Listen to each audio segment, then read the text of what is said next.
अब ये जो मुझे जिन्होंने एक गिफ्ट दिया है। ये गिफ्ट ना है। अच्छा गिफ्ट नहीं देंगे मुझे? नहीं, ये हमारा टिक्कू है। हमारे एमएलए जो हैं उनके घर से 2 अंकल होंग कटहल चोरी हो गए हैं, जिनको पूरी पुलिस फोर्स ढूंढ रही है अब।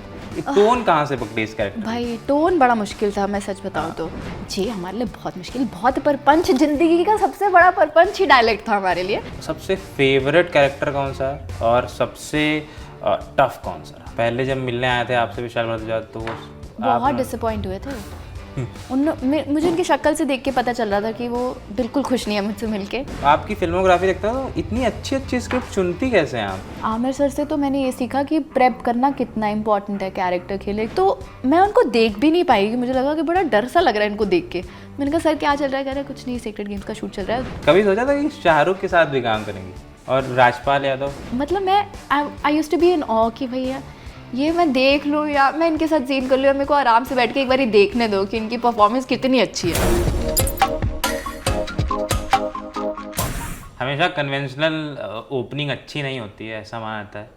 तो मैंने सोचा आज कुछ अलग लेके आते हैं आपके लिए। तो ये मैं लेके आया हूँ, ये टिक्कू। क्या है? टिक्कू कटहल। इसको वासेपुर में कुछ विशेष लोगों का मीट बताया गया है। कुछ 2-3 साल पहले खूब अधिकारी शेयर करते थे, कहते थे बताओ आपके यहाँ इसको क्या कहते हैं, खूब मीम बने उस पर। अब ये जो मुझे जिन्होंने एक गिफ्ट दिया है और वो हमारे साथ आई हैं और इसी के नाम पे, कटहल के नाम पे एक पिक्चर आ रही है नेटफ्लिक्स पे 19 तारीख को। तो हमारे साथ है सान्या मल्होत्रा। कैसी हैं आप? ये गिफ्ट ना है। अच्छा गिफ्ट नहीं देंगे मुझे? नहीं, ये हमारा टिक्कू है। तुम गिफ्ट मान के काहे बैठ गए इसको? गिफ्ट मान के सोच रहा था। जी हमारे टिक्कू है। हमारे फिल्म के कटहल अलग है, हम आपको अच्छा। बताना चाहेंगे। वो अंकल होंग कटहल हैं, वो बड़े सुंदर हट्टे कट्टे हैं। ये थोड़े छोटे। ये दिल्ली का कटहल है। ये थोड़ा न्यू जनरेशन, वो कहाँ जेन ज़ी कटहल।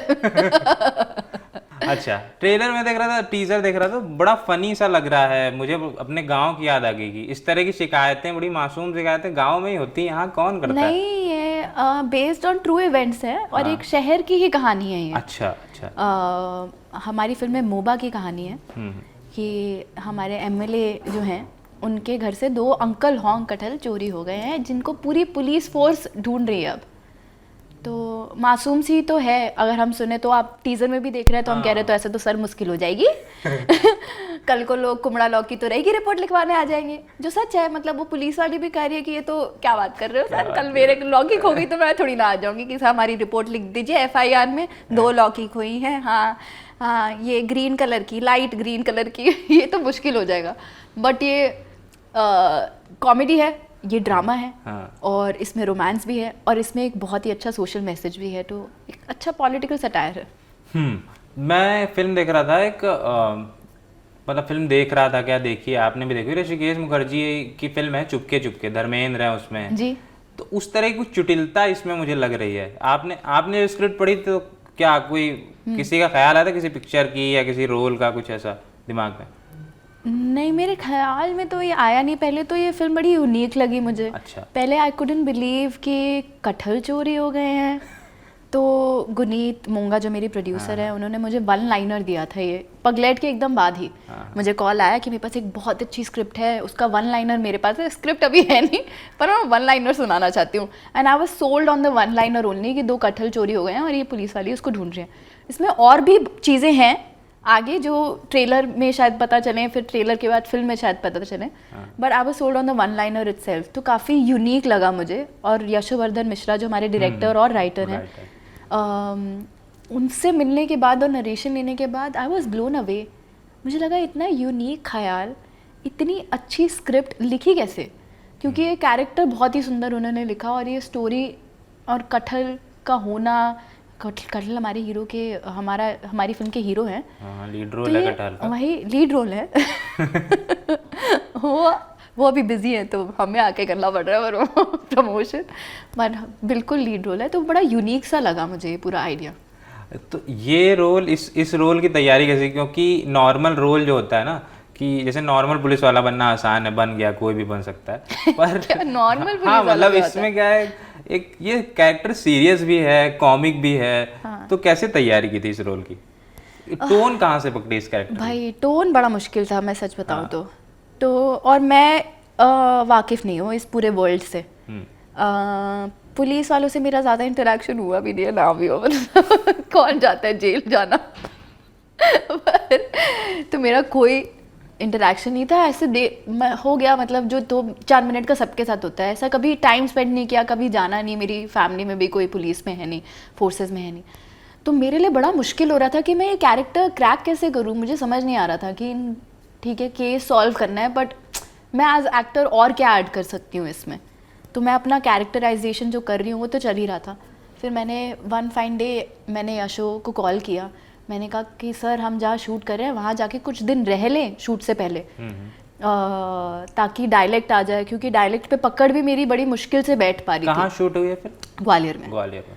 तो हमने कहा कुछ दिन जाके रहते हैं वहाँ, मैं सुनूंगी, लोगों से मिलूंगी, तो मेरे को हेल्प होगा। तो हमें कुछ दिन मिले और हम लोग साथ गए वहाँ रहने। मुझे एक पुलिस वाली है वहाँ पर, पुलिस ऑफिसर है जिनके साथ टाइम स्पेंड करने का मौका मिला। और शी वॉज़ वेरी काइंड। हम उनके ऑफिस में कोने में बैठ जाते थे, तो जो भी आ रहे होते थे अपराधी, उनके साथ वो वार्तालाप उनकी हम नोटिस करते थे कि वो कैसे बात कर रही हैं। तो वो मेरे लिए बहुत हेल्पफुल था। वो देख के मैं हैरान हो गई। I saw a police officer beyond their responsibility and their uniform, जो हम लोग देखते हैं। मतलब वो एक डर लगता है पुलिस वालों को देख के, पर उसके मतलब ऑपोजिट जो वो लोग करते हैं अपनी फैमिली में, अपनी पर्सनल लाइफ में, वो कैसे बैलेंस करते हैं। घर के केसेस सॉल्व कर रहे हैं अपने खुद के, कि बच्चा खाना नहीं खा रहा, उसके बाद यहाँ आके इन अपराधियों को भी झेल रहे हैं। तो वो देख के I was quite blown away. वो वर्ल्ड मैंने कभी देखा नहीं था, मेरे लिए वो बहुत ही अच्छा एक्सपीरियंस था। And I think that really helped me build महिमा। उसके बाद डायलेक्ट की बात आती है जी, हमारे लिए बहुत मुश्किल, बहुत परपंच, जिंदगी का सबसे बड़ा परपंच ही डायलेक्ट था हमारे लिए कि ये मैं करूँ तो क्रैक करूँ कैसे। और मेरे साथ इसमें बहुत सीनियर एक्टर्स हैं। राजपाल यादव, मैं ये भी मेरा सवाल अभी नेहा आ गया सरफ है, नेहा NSD से हैं, मेरी सीनियर हैं, और वो MP से हैं। अब शूट का पहला दिन मैं थोड़ी मेरे तोते उड़ गए। मुझे लगा कि ये तो मैंने डायलेक्ट पे मतलब ज़्यादा काम नहीं कर रखा, तो मैं क्या करूँ। नेहा का बहुत अच्छा पकड़ है इसमें। I started talking to her in this dialect and I got very comfortable. वो 4 दिन बाद मेरे से निकलना मुश्किल हो गया था कि जिज्जी क्या कर रही हो, यहीं पे रह जाती थी मैं। मतलब मेरे लिए बहुत मुश्किल हो गया था even after shoot to not talk like this, कि बड़ा मज़ा आता है इसमें बात करने में। तो आई थिंक क्रेडिट मैं नेहा को भी दूंगी, यशो को भी दूंगी, जिन्होंने मुझे ये कैरेक्टर बिल्ड करने में बहुत कई हद तक मदद करी। हमारे यहाँ आए थे आशुतोष राणा। हाँ जी। तो उनके साथ भी आपने काम भी किया है। हाँ जी। तो वो कह रहे थे कि कितनी भी आप तैयारी कर लें, किसी भी कैरेक्टर की कुछ भी कर लें, पर जब तक आप उस कैरेक्टर के 1-2 दिन शूट नहीं हो जाता और उसके कपड़े एकदम ना पहन ले, उसे धारण ना कर लें, तब तक वो उतना मंझता नहीं है, वो समझ आने में 1-2 दिन लगता है। क्या ऐसा आपके साथ होता है? ज़रूर, पर पता है कुछ टाइम से नहीं हो रहा था ऐसे। अच्छा। क्योंकि मैं होमवर्क इतना कर लेती हूँ, कभी कभार मैं कॉस्ट्यूम पहन के भी प्रेप करती हूँ, तो सेट पे जाते जाते मैं फुली रेडी होती हूँ। This one it took me 3-4 days to really know महिमा and get a hang of the character and the dialect। तो बिल्कुल सही बात करी कि कुछ कैरेक्टर्स में आपको लगता है टाइम और समय। फोटोग्राफ में लगा था? नहीं लगा था ना, फोटोग्राफ ने तो बिल्कुल ही बदल दिया था मेरी, मतलब साइकोलॉजी बदल चुकी थी। बहुत इमोशनली बड़ा टफ कैरेक्टर है वो। काफ़ी टफ था वो मेरे लिए, मतलब वो कैरेक्टर ज़्यादा बात भी नहीं करता था और मैं वैसी बन भी गई थी थोड़ा। I think I took that character back home for months. उसी में अच्छा पूरा कई बार जैसे मनोज बाजपेयी बात करते हैं, गली गुलिया की थी उन्होंने तो वो 2-3 वो उसी तरह एकदम हो गए थे, उसी तरह से एकदम इनसेन और अलग तरह का। उनके घर में सब नहीं हो जाता है, कईयों में आप कर पाते हो कि नहीं ये काम है हमारा, ये घर नहीं आ सकता, पर कई कैरेक्टर्स में हो जाता है कि आप ले आते हो उन्हें घर हाथ पकड़ के। जैसे पटाखा का रोल था आपका, बड़ा एक्सपेरिमेंट था उसमें। बहुत अलग तरह का रोल। तो आपका अभी तक इतना आपकी फिल्मोग्राफी है, सबसे फेवरेट कैरेक्टर कौन सा है और सबसे टफ कौन सा रहा? टफ तो दंगल ही था। अच्छा, तो पहला फिजिकली बहुत टफ था, रोने छूट जाते थे हमारे रेसलिंग करते हुए, चोटें लगती थी। फिजिकली टफ था वो? मेंटली भी बहुत टफ था। क्योंकि पहली फिल्म थी, और पता भी था कि ऐसी अपॉर्चुनिटीज़ आउटसाइडर्स को इतनी इजीली मिलती नहीं है। और एक ही मौका मिलता है जहां आपको प्रूव करना है कि आप एक्टर हैं, आप परफॉर्मर भी हैं और आप सब कुछ कर सकते हैं। तो वो एक तलवार लटकी रहती थी सर पर, पर्सनली मुझे ऐसा लगता है। तो मेंटली एंड फिजिकली दंगल काफ़ी टफ था। फेवरेट बड़ा मुश्किल सवाल है। फेवरेट मेरा पगलेट। अच्छा, पगलेट। हाँ, पगलेट में मुझे बहुत मज़ा आया। पटाखा में भी मुझे बहुत मज़ा आया। पटाखा में तो सुनते कि पहले जब मिलने आए थे आपसे विशाल भारद्वाज तो वो बहुत डिसअपॉइंट हुए थे मुझे उनकी शक्ल से देख के पता चल रहा था कि वो बिल्कुल खुश नहीं है मुझसे मिलके। उनको नहीं लग सकता कि मैं चुटकी बन सकती हूँ। मुझे भी नहीं लगता था कि मैं चुटकी बन सकती हूँ, क्योंकि मैं इतनी स्पाइटफुल, इतनी लाउड हूँ नहीं इन रियल लाइफ। हाँ, बड़ा वो बहुत अलग कैरेक्टर है वो। हाँ, हम लोगों ने ट्रेलर भी देखा तो अच्छा ऐसा भी कर सकती, सान्या कुछ कर सकती। बहुत मज़ेदार थे यार वो। मुझे लगता है सिर्फ विशाल जी ही करवा सकते थे मुझसे। एंड आई एम ग्लैड मुझे वो अपॉर्चुनिटी मिला, क्योंकि एज एन एक्टर मैंने बहुत सीखा उससे। और इतनी मैं आपकी फिल्मोग्राफी देखता हूँ तो इतनी अच्छी अच्छी स्क्रिप्ट चुनती कैसे हैं आप फोटोग्राफ देख लीजिए, पटाखा देख लीजिए, लूडो देख लीजिए, पगलैट देख लीजिए, तो खुद ही पढ़ती हैं स्क्रिप्ट या किसी सेकेंड ओपिनियन लेती हैं इंडस्ट्री में या किसी और से? मैं इंट्यूशन और इंस्टिंक्ट्स पे ज़्यादा बिलीव करती हूँ। तो कभी कभार पढ़ते ही पता चल जाता है कि ये मुझे करना है। पता नहीं क्या क्लिक होता है, मे बी वो कैरेक्टर क्लिक होता है या कैरेक्टर कोई डायलॉग बोल रहा है वो क्लिक होता है। मैं आज तक वो पिन पॉइंट नहीं कर पाई हूँ, बट इंस्टिंक्ट्स बोलते हैं कि नहीं, ये तो करना ही करना है। और बड़े सारे फैक्टर्स है कि डायरेक्ट कौन कर रहा है, को एक्टर कौन है, प्रोड्यूसर कौन है, ये सब भी देखना पड़ता है। बट पहला ये होता है कि इंस्टिंक्ट कैसा है कि ये कैरेक्टर तो मुझे करना है, ये वर्ल्ड मुझे देखना है, ये एक्सपीरियंस करना है मुझे एज एन एक्टर। अच्छा, एक चीज़ बड़ी अच्छी है आपके साथ कि आप बैलेंस बना के चल रही हैं। कमर्शियल वाला भी है आपका, एक कमर्शियल फिल्में भी कर रही हैं, ऑफबीट फिल्में जिन्हें कहा जाता है, सो गॉड ऑफबीट फिल्में हैं, सो गॉड कमर्शियल जैसे कह लें। तो दोनों फिल्मों में बैलेंस वो भी इंट्यूशन से आता है, फिर वो जानबूझ के कर रही हैं? जानबूझ के नहीं, वो भी ऐसा नहीं है। जो अच्छा लगा कर जो अच्छा लगता है और मुझे लगता है कि इससे मुझे कुछ सीखने को मिलेगा या मैं इंस्पायर होंगी या मेरा काम बेटर होगा, तो मैं कर लेती हूँ। सीखने की बात की आपने, तो आमिर और नवाज से क्या सीखा? दो क्वालिटीज उनकी। आमिर सर से तो मैंने ये सीखा कि प्रेप करना कितना इम्पोर्टेंट है कैरेक्टर के लिए, क्योंकि मैंने जैसे कहा, हमने दंगल में 1 साल तक रेसलिंग की, स्क्रिप्ट पे काम किया, डायलॉग्स पे काम किया, और वो मेहनत दिखती है स्क्रीन पे। तो वो मेरा एक बेस बन गया एज एन एक्टर कि ये बिना काम करे, बिना मेहनत करे तो किसी सेट पे नहीं जाना कि उठ के आ गए हैं बस स्क्रिप्ट भी नहीं पढ़ी, वैसा कभी नहीं कर सकती मैं। तो ये चीज़ मैंने उस सेट से और आमिर सर से सीखी। नवाज सर ना, पता नहीं how does he do it. मेरे साथ होता ही नहीं होता वो, मुझे कभी पता नहीं चलेगा। शायद लोगों को शायद नोटिस होता हो, नहीं मैं इतनी अच्छी एक्टर नहीं हूँ नहीं होता, पर मैं सीखना चाहूँगी। कि जब मैं फोटोग्राफ कर रही थी उनके साथ, तो वो उनके ऐसा लुक में कोई चेंज नहीं था, पर उनका personality was very calm. He always felt like Rafi, जो उनका कैरेक्टर था। अब हम दोनों सेम जिम जाते थे। हमारा शूट ख़त्म हुआ, कुछ 1 हफ्ते बाद ही वो ये सीरीज़ जो उन्होंने करी थी सेक्रेड गेम्स, उसका शूट कर रहे थे, और वो जिम में आए, ट्रेडमिल पे थे, पीठ थे मेरी तरफ। तो मैंने सोचा मैं सर को जाके हेलो बोलती हूँ, तो मैं गई। He didn't look like Rafi, he didn't look like Nawaz to me, he look like a different person, someone a scarier version of him. तो मैं उनको देख भी नहीं पाई, मुझे लगा कि बड़ा डर सा लग रहा है इनको देख के। मैंने कहा सर क्या चल रहा है? कह रहे कुछ नहीं, सेक्रेड गेम्स का शूट चल रहा है। तब उसमें थे वो completely, and that's when I realise that he is that sort of an actor, जो कुछ तो उनमें चेंज होता है, जो उनकी शक्ल और उनका हाव भाव बिल्कुल बदल जाता है जो काम करते हैं उसमें। फन सबसे ज़्यादा किसके साथ किया शूट करते समय? सबके साथ फन कर ही लेती हूँ मैं, कुछ ना कुछ करके। चलिए, ये तो खैर आपके वो हो गए, कुछ थोड़ा सीनियर एक्टर्स हैं, पर मान चलिए विक्की कौशल या फिर आयुष्मान हो गए या राजकुमार हो गए, इन लोगों में मुझे लगता है राज के साथ मुझे बड़ा मज़ा आया, क्योंकि हम दोनों का सेंस ऑफ ह्यूमर बहुत सेम है। अच्छा, अभी हाँ कुछ दिन कुछ मेरा बेटर उनके साथ अभी आए थे कुछ दिन पहले, वो इंटरव्यू देने आए थे, तो उनके साथ ये मैंने देखा कि वो कैमरे के पीछे कुछ और रहेंगे और जैसे कैमरा ऐसा ऐसे ऑन करेंगे आप तो एकदम ऐसा लेट हो जाएगा, उनका चेहरा लगेगा कि हाँ कुछ करने लगे। बाहर लगता है एकदम क्लूलेस है, इनको कुछ आता नहीं है, ऐसा लगता है कुछ ऐसा देख के लगता है उनको चालू है सब आता है उन्हें, बहुत बहुत टैलेंटेड और बहुत अच्छे एक्टर तो हमें पता ही है। पर उनके साथ काम करके मुझे बहुत मजा आया। आयुष्मान के साथ भी बहुत, उनका भी अच्छा सेंस ऑफ ह्यूमर है, मेरा बेटर है अच्छा, कभी सोचा था कि पड़पड़गंज से निकली हुई, फिर उसके बाद एक 2 BHK में रहते थे 7-8 लोग आप लोग बहुत लोग रहते थे यार, क्यों रहते थे हम इतने सारे लोग, मुझे आज तक समझ नहीं आया पर हाँ आपका सवाल। और फिर डांसर बनना था, फिर एक्टर बन गई।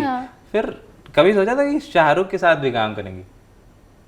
करना चाहूँगी, भगवान करे मुझे कोई अपॉर्चुनिटी मिले उनके साथ काम करने की। हाँ तो बिल्कुल करना चाहूँगी। अच्छा, जवान में नहीं आप? देखना चाहूँगी और आई होप मुझे उनके साथ काम करने की अपॉर्चुनिटी मिले कौन करना नहीं चाहेगा शाहरुख खान जी के साथ काम। डक कर रही हैं आप सवाल ठीक है। अच्छा, साउथ की रीमेक आप कर चुकी हैं, ठीक है। हाँ। और साउथ से हिट, ओह हाँ हिट जी ज़रूर कर चुकी हैं। साउथ की आप बैकड्रॉप पे बनी पूरी फिल्म मीनाक्षी चंद्रेश्वर कर चुकी हैं। तो साउथ के किस एक्टर के साथ काम करना चाहेंगे अभी, एक्टर या डायरेक्टर कोई भी? फहद फैजल। अच्छा, उनके साथ बहुत बहुत बहुत फाइन एक्टर है, क्या एक्टर है यार, बहुत अच्छी एक्टिंग करते हैं। तो उनके साथ मैं ज़रूर काम करना चाहूँगी कभी। और यहाँ पे बॉलीवुड में जिनके साथ मतलब इतने लोग के साथ कर चुकी हैं, किन के साथ करना? एक तो आपने शाहरुख मुझे ना बताया, ऋतिक रोशन जी के साथ एक डांस फिल्म करनी है। अच्छा हाँ, डांस फिल्म पर मैंने एक जगह सुना था आपने बोला डांस फिल्म करनी है। एक जगह मैंने सुना आपका कोई इंटरव्यू में, जब इस इंटरव्यू के लिए रिसर्च कर रहा था, आपने कहा मैं डांस फिल्म कभी नहीं करूँगी। वो मैं अब रिवर्स साइकोलॉजी कर रही हूँ ठीक है, मैं करना चाहती हूँ पर अभी तक कोई स्क्रिप्ट आई नहीं है। अच्छा, अगर मैं बोलूँगी मैं नहीं करना चाहती तो फिर आ जाएगी, समझ रहे हो? जो चीज़ आपको नहीं चाहिए होती है और आप भाग रहे होते हो तो आपके पीछे पीछे आती है ना, इसलिए मैं वो कर रही हूँ। अच्छा, ऋतिक के साथ करना चाहेंगे? हाँ। तो फिर और कोई डायरेक्टर तो भूल ही गए हम लोग। बहुत सारे डायरेक्टर, मैं नितेश तिवारी जी के साथ कर फिर से चुकी है ना? नहीं, पर मैं फिर से करना चाहूँगी ना, क्योंकि अब बहुत साल हो गए दंगल को, अब कुछ। अच्छा, 2 डायरेक्टर के साथ आपने काम किया, दोनों बहुत फाइन डायरेक्टर हैं, विशाल भारद्वाज हाँ। और अनुराग बासु। हाँ जी। ठीक है, दोनों की फिल्म मेकिंग या फिर डायरेक्ट करने के तरीके में क्या डिफरेंस है? बहुत डिफरेंस है। जैसे विशाल जी के साथ हमने हफ्तों भर प्रेप किया। हाँ। और जब हम फुली रेडी थे, इतना कि हम कैरेक्टर में घुस गए थे कि हम सेट पर आके हमें टाइम भी नहीं लगता था, सेट के बाहर भी हम चुटकी और बड़की थे वैसा। Now with Anurag sir he is very spontaneous.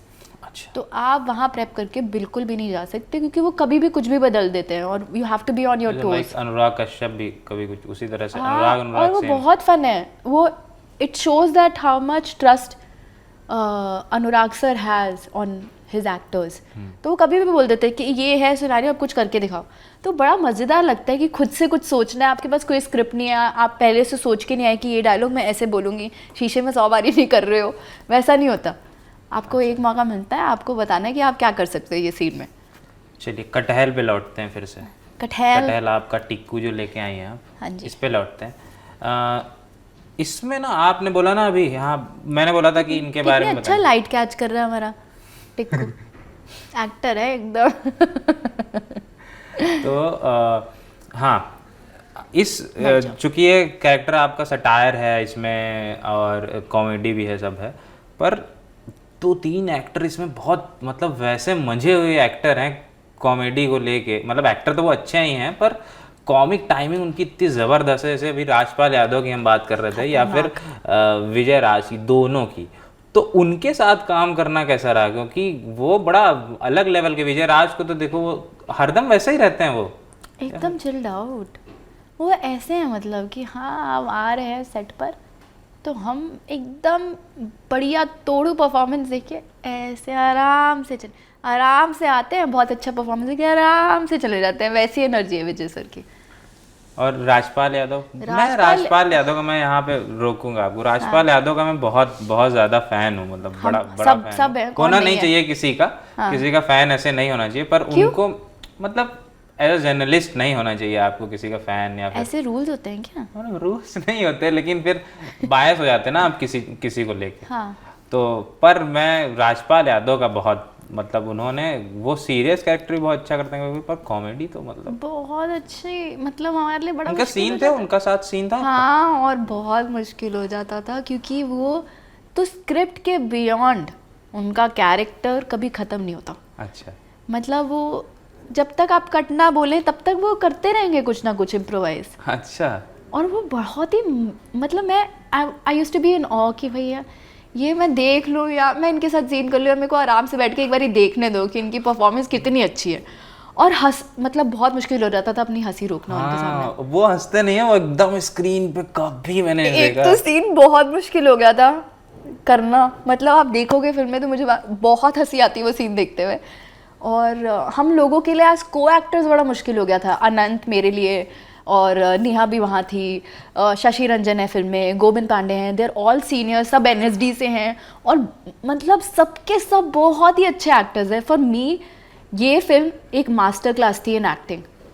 सो राजपाल यादव जी और विजय राज जी के साथ मैंने पहले भी काम कर रखा है, बट नेहा, अनंत, गोविंद जी, शशि रंजन जी, इन सबको देख के, क्योंकि इनके लिए जो स्क्रिप्ट में लिखा है वो तो वो करते थे, उसके बाद जगह अगर आप कट ना भी बोलें तो उनका सीन चल रहा है, कुछ ना कुछ चल रहा है। It never felt like we are shooting a film, it always felt like it's happening in real life.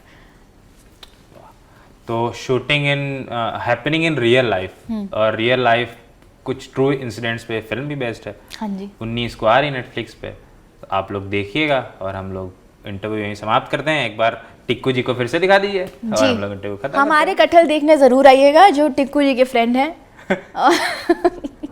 पर एक शर्त पे कि आपको गिफ्ट करना पड़ेगा मुझे, आपके लिए गिफ्ट नहीं जी ठीक है, क्या बनाओगे इसका पहले ये बताओ। जो भी कहेंगी वो बनाएंगे। इसकी बिरयानी बनाना। ठीक है, बिरयानी बनाएंगे। ठीक है, कटहल की बिरयानी, कटहल के पकोड़े, कटहल की सब्जी, खाते खाते देखिए Kathal 19 May onwards on Netflix. Okay, thank you so much. Thank you.